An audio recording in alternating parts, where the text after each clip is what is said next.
Hello friends, welcome to my channel study for you. So guys, जैसा कि आज जो आपका एसएससी एमटीएस का 1 अक्टूबर के फर्स्ट शिफ्ट का एग्ज़ाम हो गया है दोस्तों, जिसका जो है मैं आपको बिल्कुल 100% एक्यूरेट आंसर के साथ जो है इस वीडियो में बताऊँगा।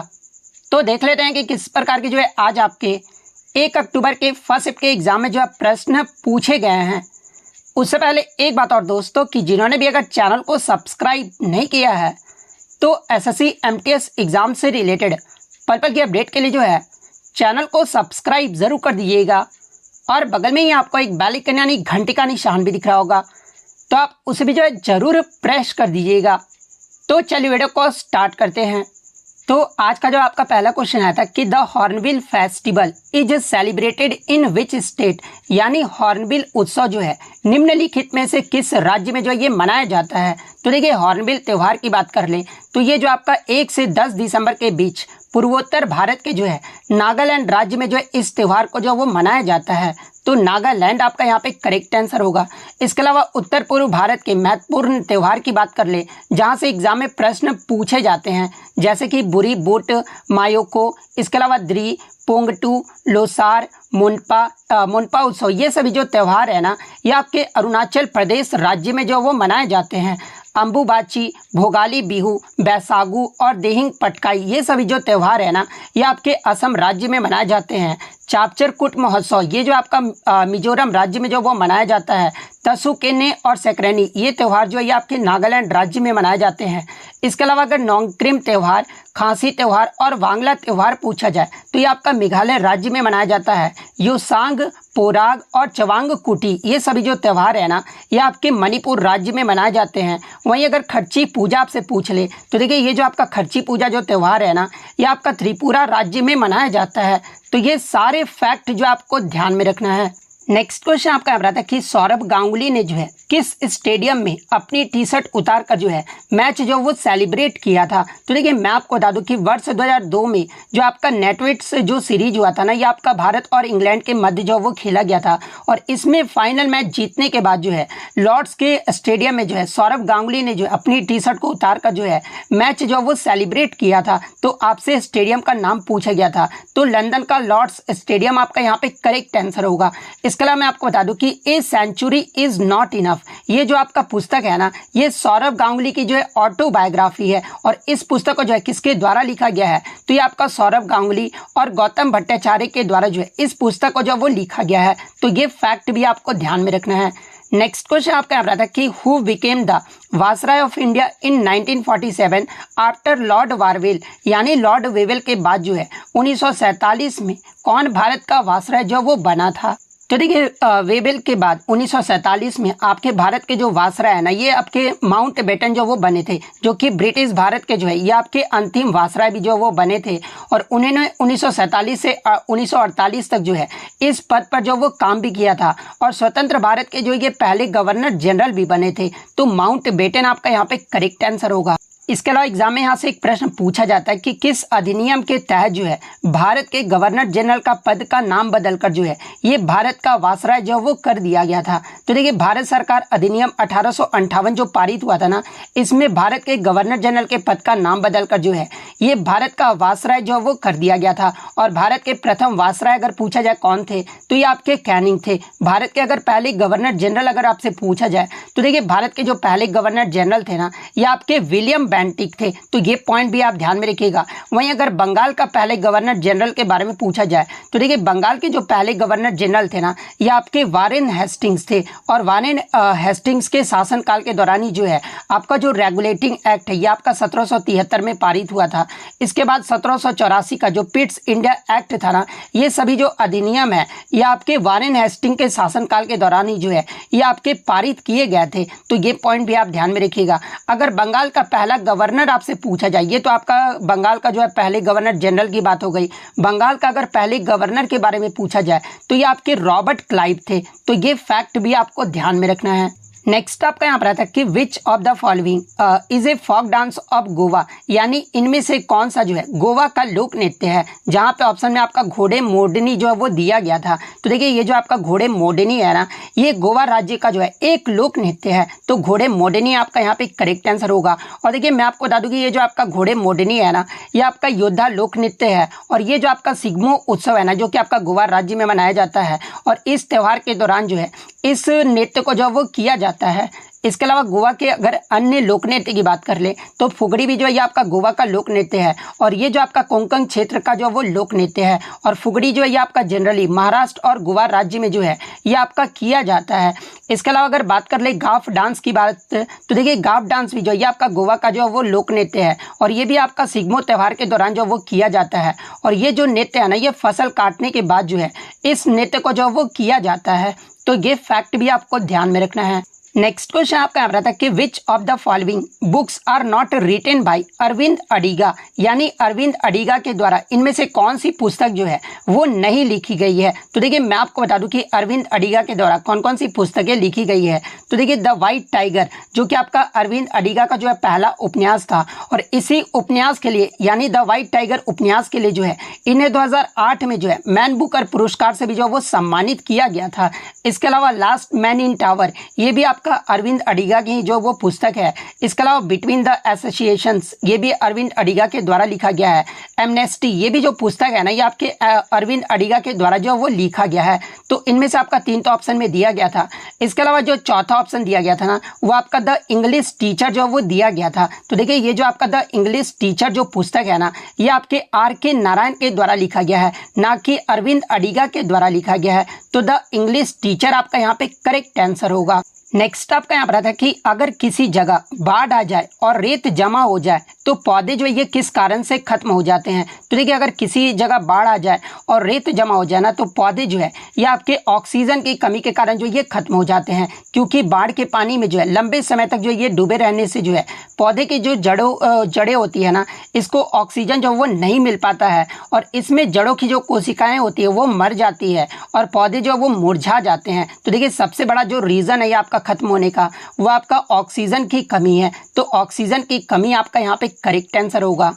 नेक्स्ट आपका यहाँ पर आता है कि in which of the following years did India come under the direct rule of the British crown, यानी निम्नलिखित में से किस वर्ष में जो है भारत ब्रिटिश ताज के प्रत्यक्ष शासन में जो वो आ गया था। तो देखिए 1858 में जो है ब्रिटिश क्राउन का जो प्रत्यक्ष नियम है ना, ये लागू हुआ था। और इसी वर्ष में जो है भारत ब्रिटिश ताज के प्रत्यक्ष शासन में जो है वो आपका आ गया था। तो वर्ष 1858 आपका यहाँ पे करेक्ट आंसर होगा। इसके अलावा एग्जाम में एक प्रश्न यहाँ से पूछा जाता है कि निम्न में से किस अधिनियम ने जो है भारत में ब्रिटिश ईस्ट इंडिया कंपनी का शासन जो है वो समाप्त कर दिया था और भारत को इंग्लैंड के ताज के अधीन जो है वो कर दिया गया था। तो देखिए 1858 का भारत सरकार अधिनियम के तहत जो है भारत में ब्रिटिश ईस्ट इंडिया कंपनी को जो वो इसका शासन जो वो समाप्त कर दिया गया था और भारत को इंग्लैंड के ताज के अधीन जो है ये आपका कर दिया गया था। तो ये अधिनियम भी जो आपको ध्यान में रखना है। नेक्स्ट आपका यहाँ पर आता है कि difference in salamander and home lizard apart from the habitat, यानी आपके निवास स्थान में जो है आपके सैलेमेंडर और घरेलू छिपकली का जो है वो अंतर जो है वो बताना था। तो देखिए अगर हैबिटेट की बात कर ले तो salamanders are usually found in damp habitats near or in water, यानी जो सैलेमेंडर्स होते हैं ना, ये आमतौर पर पानी के आसपास या फिर नम आवासों में जो है ये पाए जाते हैं। जबकि वहीं अगर छिपकली की बात कर ले तो ये जो आपके पूरी तरह से जो है ये आपके टेरेस्ट्रियल यानी स्थलीय होते हैं। तो इनमें से जो भी ऑप्शन में दिया गया होगा वो आपका यहाँ पे करेक्ट आंसर होगा। नेक्स्ट क्वेश्चन आपका यहाँ पर आता है कि which is group among the following constitutes working population in India, यानी निम्नलिखित में से कौन सा आयु समूह जो है भारत में कामकाजी आबादी का जो वो गठन करता है। तो देखिए भारत में कामकाजी आबादी की बात कर ले, जिसे कामकाजी आयु की आबादी के रूप में भी जो वो जाना जाता है, और ये जनरली जो है ये आपका 15 से 59 वर्ष के बीच का जो है ये आयु समूह को जो वो माना जाता है। तो 15 से 59 वर्ष आपका यहाँ पे करेक्ट आंसर होगा। नेक्स्ट क्वेश्चन आपका आ रहा था कि बाबर डिवोटी ऑफ, यानी बाबर जो है ये किसका अनुयायी था। तो देखिए बाबर की बात कर ले तो ये जो आपका नक्शबंदिया नेता ख्वाजा उबैदुल्ला अहरार का जो है ये अनुयायी था। तो ख्वाजा अबूदुल्ला अहरार आपका यहाँ पे करेक्ट आंसर होगा। नाम भी ऐसा होता है कि पढ़ने में भी दिक्कत होता है। ख्वाजा उबैदुल्ला अहरार, ये जो है बाबर जो है इसका अनुयायी था। तो ये आपका यहाँ पे करेक्ट आंसर होगा। बाबर का अगर वास्तविक नाम आपसे पूछा जाए तो देखिए बाबर का जो वास्तविक नाम था ना, ये जहरुद्दीन मोहम्मद था। और बाबर ने ही जो है ये आपका भारत में मुगल साम्राज्य की स्थापना जो वो किया था। तो ये पॉइंट भी आप ध्यान में रखिएगा। इसके अलावा बाबर ने अपनी आत्मकथा तुझे के बाबरी जो है ये तुर्की भाषा में भी जो वो लिखा था। तो एग्जाम में पूछा जाता है कि बाबर का जो है आत्मकथा कौन सी है, तो ये आपका तुझु के बाबरी है। नेक्स्ट क्वेश्चन आपका यहाँ रहा था कि identify the option that is not a actual season in Indian according to metrologist, यानी उस विकल्प की पहचान करें जो मौसम वैज्ञानिकों के अनुसार जो है भारत में वास्तविक मौसम जो वो नहीं है। तो देखिए मौसम वैज्ञानिकों के अनुसार ये जो आपका वेस्टर्लाइज जो सीजन है ना, यानी पश्चिमी जो हवा होता है ना, ये आपका वास्तविक मौसम जो वो नहीं माना जाता है। और पश्चिम हवा किसे कहते हैं, तो ये आपके मध्य अक्षांशों में बहने वाली अस्थायी हवाओं को ही जो है ये आपका पश्चिमी हवा यानी वेस्टर्लाइज सीजन जो वो कहा जाता है। तो पश्चिमी हवा अगर ऑप्शन में दिया गया था तो पश्चिमी हवा आपका करेक्ट आंसर होगा। इसके अलावा बात कर ले मौसम वैज्ञानिकों के अनुसार भारत में वास्तविक मौसम ये जो है किसे माना जाता है, तो देखिए ये जो आपका रोटेटिंग मानसून सीजन को माना जाता है। इसके अलावा कोल्ड वेदर सीजन को भी माना जाता है। इसके अलावा जो है आपका ये तो मैंने बता दिया पश्चिमी हवा को जो वो नहीं माना जाता है। तो ये फैक्ट भी आपको ध्यान में रखना है।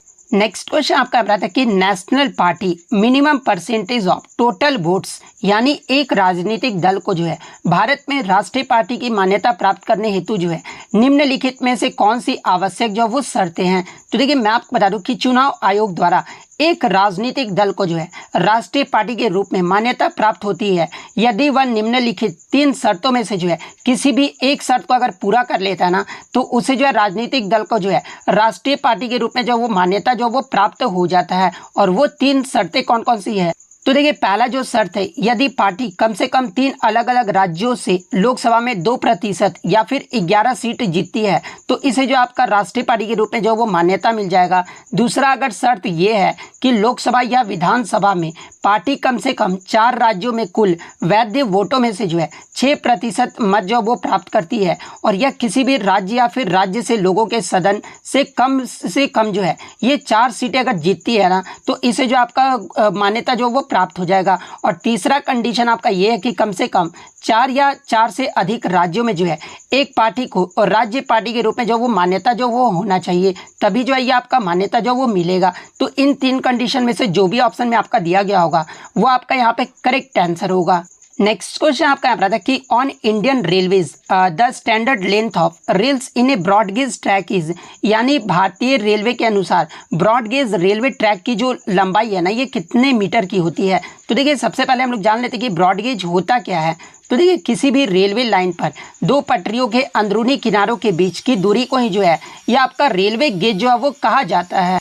इसके अलावा मैं आपको बता दूं कि भारत में जो है आपके 4 प्रकार के रेलवे गेज का उपयोग जो है वो किया जाता है। और वो 4 प्रकार कौन कौन से हैं, तो पहला आपका बड़ी लाइन जिसे ब्रॉड गेज कहा जाता है। सेकंड आपका मीटर गेज का प्रयोग किया जाता है। थर्ड आपका छोटी लाइन जिसे नैरो गेज कहा जाता है। और फोर्थ आपका मानक गेज। ये 4 प्रकार के जो है रेलवे गेज का उपयोग जो है वो किया जाता है। और देखिए ब्रॉड गेज को ही जो है ये आपका वाइड गेज भी जो है वो कहा जाता है।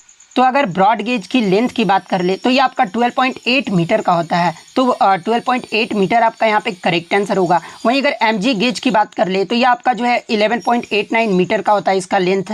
वहीं अगर नैरो गेज की बात कर ले तो इसका भी जो आपका 11.89 मीटर जो है इसका लेंथ होता है। वहीं अगर चौड़ाई की बात कर ले यानी विड्थ की बात कर ले तो देखिए इसमें जो आपका ब्रॉड गेज का जो विड्थ होता है ना, जो आपका 2 डिस्टेंस बिटवीन रेल्स के बीच 1.676 मीटर का होता है। वहीं अगर मीटर गेज की अगर बात कर ले विड्थ कितनी होती है, चौड़ाई कितनी होती है, तो ये आपका 1.0 मीटर होता है। वहीं नैरो गेज की अगर बात कर ले विड्थ कितना होता है यानी चौड़ाई कितना होता है, तो ये आपका 0.762 मीटर होता है। तो आपका यहाँ पर जो है लेंथ पूछा गया था तो 12.8 मीटर आपका यहाँ पे करेक्ट आंसर होगा। अगर विड्थ पूछा गया होगा तो आपका विड्थ में 1.676 मीटर फिर आपका करेक्ट आंसर होगा। नेक्स्ट आपका यहाँ पर आता है कि a deficit is a general example of, यानी आपका घाटा जो है ये किसका एग्जाम्पल है, तो ये आपका शॉर्टफॉल यानी घाटा कमी, इसके अलावा लॉस यानी हानि, या फिर डेफिशिएंसी यानी कमी का जो है एक सामान्य उदाहरण है। तो इनमें से जो भी ऑप्शन में दिया गया होगा वो आपका यहाँ पे करेक्ट आंसर होगा। नेक्स्ट क्वेश्चन आपका यहाँ पर आया था कि प्रसिद्ध नर्तक युगल कमलिनी अस्थाना और नलिनी अस्थाना को जो है 2022 में किस नृत्य शैली में उनके महत्वपूर्ण योगदान के लिए जो है पद्मश्री अवार्ड से जो वो सम्मानित किया गया था। तो देखिए कमलिनी अस्थाना और नलिनी अस्थाना को जो है ये आपका कथक नृत्य के योगदान के लिए जो है इन्हें 2022 में जो है आपका पद्मश्री अवार्ड से जो वो सम्मानित किया गया था। तो कथक आपका यहाँ पे करेक्ट आंसर होगा। और देखिए ये जो आपके कमलिनी अस्थाना और नलिनी अस्थाना है ना, ये आपके किस घराने से संबंधित है? तो ये आपके कथक की बनारस घराने शैली से जो वो संबंधित है। तो ये फैक्ट भी आप ध्यान में रखिएगा। इसके अलावा प्रीवियस शिफ्टों में जो है आर मथुकन्नमल के बारे में पूछा गया था। तो इन्हें सादिर शैली नृत्य के लिए जो है ये आपका 2022 में पद्मश्री अवार्ड से सम्मानित किया गया था। आगे के शिफ्टों में आपसे यहाँ पे पद्मजा रेड्डी के बारे में पूछा जाएगा। तो देखिए पद्मजा रेड्डी को जो है ये आपका कुचिपुड़ी नृत्य शैली के लिए जो है 2022 में जो है इन्हें पद्मश्री अवार्ड से जो वो सम्मानित किया गया है। तो ये फैक्ट भी आपको ध्यान में रखना है। नेक्स्ट आपका यहाँ पर है कि पीएम स्वनिधि योजना ये जो आपका किस मंत्रालय से संबंधित है? तो देखिए अगर पीएम स्वनिधि योजना की बात कर ले तो ये जो आपका एक केंद्रीय क्षेत्र का माइक्रो क्रेडिट योजना है। और इस योजना को जो है ये आपका 1 जून 2022 को जो है ये आपका महुआ यानी आवास और शहरी मामलों के मंत्रालय के द्वारा जो है स्ट्रीट्स वेंडर को सहायता प्रदान के लिए जो है ये आपका शुरू किया गया था। तो ये आपका किस मंत्रालय के द्वारा शुरू किया गया था? तो ये आपका ministry of housing and urban affairs यानी आवास और शहरी मामलों के मंत्रालय के द्वारा जो है इसे शुरू किया गया था। तो ये जो आपका यहाँ पे करेक्ट आंसर होगा। नेक्स्ट आपका यहाँ पर CS3 CS2 18 CS3 का जो है IUPAC नेम जो वो पूछा गया था। तो देखिए CS3 CS2 होल का 18 CS3 का जो आपका IUPAC नेम होता है ना, ये आपका N एसोसेन होता है। तो N एसोसेन आपका यहाँ पे करेक्ट आंसर होगा। नेक्स्ट आपका यहाँ पर आता है कि 2021 ICC men's T20 world cup में फाइनल में जो है भारत के रेफरी कौन थे? तो देखिए 2021 ICC men's T20 world cup final में भारत की तरफ से जो आपके रेफरी थे ना, ये आपके जवागल श्रीनाथ थे। तो जवागल श्रीनाथ आपका यहाँ पे करेक्ट आंसर होगा। इनके अलावा अगर अन्य मैच रेफरी की बात कर लें तो ये आपके डेविड बून, जेफ क्रो, इसके अलावा रंजन मधुगले जो है ये आपके जो है वो मैच रेफरी थे। तो ये फैक्ट भी आपको ध्यान में रखना है।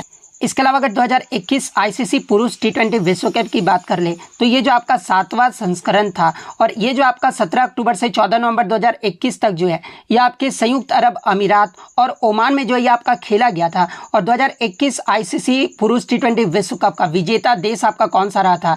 तो ये आपका ऑस्ट्रेलिया देश रहा था। फाइनल में ऑस्ट्रेलिया ने जो ये किस देश को हराया था? तो ये आपका न्यूजीलैंड टीम को जो वो हराया था। वहीं अगर 2022 की बात कर ले तो देखिए 2022 का जो आपका ICC पुरुष T20 विश्व कप हुआ था ना, ये आपका ऑस्ट्रेलिया देश में जो वो खेला गया था। और इसका जो विजेता देश रहा था वो आपका इंग्लैंड देश रहा था। और इंग्लैंड ने फाइनल में जो है 2022 में ये जो आपका पाकिस्तान देश को जो वो हराया था। वहीं अगर 2024 की बात कर ले तो देखिए 2024 का जो आपका ICC पुरुष T20 विश्व कप है ये कहाँ पर आयोजित किया गया था? तो ये आपका संयुक्त रूप से USA और वेस्ट इंडीज देश में जो आपका आयोजित किया गया था, जिसका विजेता देश जो है ये आपका भारत देश रहा था। और भारत ने फाइनल में जो है ये साउथ अफ्रीका को जो वो हराया था। तो ये सारे फैक्ट जो आपको ध्यान में रखना है। नेक्स्ट आपका यहाँ पर आता है कि ब्राह्मी लिपि को सबसे पहले जो है ये किसने पढ़ा था? तो देखिए मैं आपको बता दूं कि 1837 ईस्वी में जो है अशोक के लेखों को यानी ब्राह्मी लिपि को जो है 1837 ईस्वी में जेम्स प्रिंसेप के द्वारा जो है इसे पढ़ा गया था। तो जेम्स प्रिंसेप आपका यहाँ पे करेक्ट आंसर होगा। नेक्स्ट क्वेश्चन आपका यहाँ पर आता है कि आपका जो है संसद रत्न अवार्ड 2023 से APJ Abdul Kalam life time achievement award जो है ये किसे सम्मानित किया गया है? तो देखिए संसद रत्न अवार्ड से आपका जो आपका 2023 का doctor APJ Abdul Kalam life time achievement award से जो है ये आपके TK रंगराजन को जो वो सम्मानित किया गया है। तो TK रंगराजन आपका यहाँ पे करेक्ट आंसर होगा। नेक्स्ट आपका यहाँ पर आता है कि भारत में सार्वभौमिक वयस्क मताधिकारी की जो है न्यूनतम आयु जो वो पूछा गया था। तो देखिए सार्वभौमिक वयस्क मताधिकार का मतलब होता क्या है? तो वे सभी वयस्क जिनकी आयु 18 वर्ष या फिर उससे अधिक हो रही है वैसे नागरिकों को जो है बिना किसी भेदभाव के मत देने का जो वो अधिकार है, ये जो आपका सार्वभौमिक वयस्क मताधिकार होता है। और ये जो आपका इसकी जो न्यूनतम आयु है ना, ये आपका 18 वर्ष है। तो 18 वर्ष आपका यहाँ पे करेक्ट आंसर होगा। नेक्स्ट क्वेश्चन आपका यहाँ पर आया था कि राजन और साजन मिश्रा ये जो आपके किस घराने से संबंधित है? तो देखिए राजन और साजन मिश्रा जो है ये आपके बनारस घराने से जो वो संबंधित है।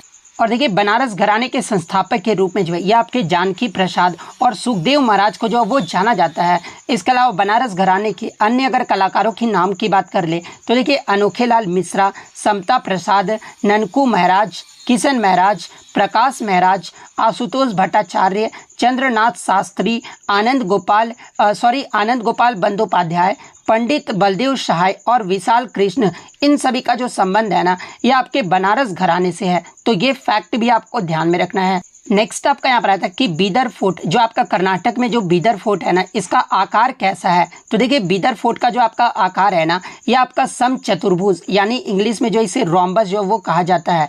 तो रोम्बस जो है ये आपका बीदर फोर्ट का जो वो आकार है। तो समचतुर्भुज या फिर आयतकार, इन दोनों में से जो भी ऑप्शन में दिया गया होगा वो आपका यहाँ पे करेक्ट आंसर होगा। नेक्स्ट आपका यहाँ पर कि बावड़ी जो है ये आपका जो है वो क्या होता है। तो देखिए आपका बावड़ी की बात कर ली, जिसे इंग्लिश में जो आपका स्लीप वेल जो है वो कहा जाता है। तो देखिए बावड़ियाँ जो होती है ना ये भारत में बहुमंजिला भूमिगत संरचनाएं होती है और इनका जो उपयोग है ना ये आपके जल भंडारण और संचयन के लिए जो वो किया जाता है। और इन्हें जो आपका बावली या फिर बावड़ी के नाम से भी जो वो जाना जाता है। और ज़्यादातर जो ये आपके बावड़ियाँ होती है ना ये आपका राजस्थान या फिर गुजरात राज्य में जो है इसका इस्तेमाल जो है वो किया जाता है। तो पूछा गया था कि बावड़िया का उपयोग ये जो है किस में किया जाता है, तो ये आपका जल भंडारण या फिर संचयन के लिए जो वो किया जाता है। तो ये जो आपका यहाँ पे करेक्ट आंसर होगा। नेक्स्ट अगर हम लोग इंग्लिश की बात कर ले तो इंग्लिश में जो आपका ये पूरा जो है वो क्लोज टेस्ट आया था। आप पूरा पैसेज भी जो वो पढ़ सकते हैं। मैं आपको एक बार फिर से दिखा देता हूँ, आप वीडियो पॉज करके भी जो है ये पूरा क्लोज टेस्ट जो है वो बच्चों द्वारा लिखा गया था और ये आपका एग्जाम में आया था। ये पूरा क्लोज टेस्ट आप अच्छे से पढ़ लीजिए, जिसका आंसर भी मैं आपको बताने वाला हूं। तो देखिए ये पूरा आपका क्लोज टेस्ट आया था। इसका जो पहला का आंसर होता ना वो आपका बिथ होता, सेकंड का जो ऑप्शन होता वो आपका राइजन होता, थर्ड का जो आंसर होता वो आपका लेइंग होता, फोर्थ का जो ऑप्शन होता ना वो आपका थो हो जाता और फिफ्थ का जो आंसर होता वो आपका मैन हो जाता। तो इस प्रकार से जिन्होंने भी आंसर टिक किया होगा उनका यहाँ पे करेक्ट आंसर होगा। इसके अलावा अगर इडियम की बात कर ले तो देखिए च्यू द कट का इडियम जो आपसे पूछा गया था, ऑन द क्लाउड 9 का भी जो आपसे इडियम जो वो पूछा गया था। इसके अलावा एनस्केंटी का जो है आपका सिनोनिम जो वो पूछा गया था। स्केंटी का मतलब क्या होता है, तो ये आपका कमी होता है। उसके बाद एक्सीलेंट का जो आपका मिस स्पेल्ट वर्ड जो वो पूछा गया था, तो एक्सीलेंट का जो स्पेलिंग होता है आप यहाँ पे चेक कर लीजिएगा। उसके बाद आपका वाइब्रेंट का भी जो वो आपका मिस स्पेल्ट से आया था। इसके बाद इंस्पायर का जो आपको सिनोनिम जो वो पूछा गया था। तो देखिए मैंने आपके जीके और इंग्लिश के जो है सारे प्रश्न जो आपको दे दिया है जो कि आपके 100% रियल और ऑथेंटिक है। तो अगर वीडियो अच्छी लगी हो तो वीडियो को जो है लाइक ज़रूर कर दीजिएगा और इसी तरह रियल एनालिसिस पाने के लिए जो है चैनल को सब्सक्राइब ज़रूर कर दीजिएगा। और देखिए कोई भी चैनल जो है आपको इतना क्वेश्चन जो वो प्रोवाइड नहीं करता है, तो आप चैनल को जो है वो सब्सक्राइब और वीडियो को जो है लाइक ज़रूर कर दिया कीजिए ताकि मैं सारे क्वेश्चन जो आपके लिए लेकर आ सकूँ। तो मिलते हैं नेक्स्ट वीडियो में, तब तक thank you, all the best.